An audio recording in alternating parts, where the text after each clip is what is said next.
Yan, si ate siguro binato ka ng bato. O, nang bato na siya ng minamay ngayon. Ate, salamat sa kabutihan ng loob mo, ha. Wala tayong Thank you, Ate Stella. And we will be, again, I said, we will be graced with another series of performances.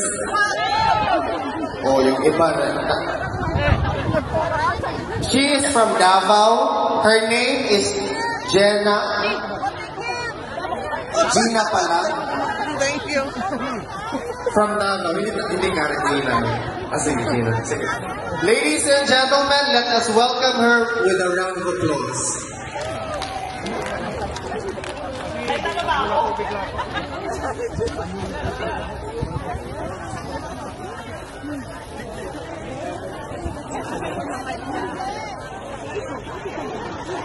Hello, everyone. Good morning pa ba? Yeah. Ay, gusto. Pinakabahan ako, ha? Nagandang ako pero I live in Breda. I'm Gina. So, today I'm gonna sing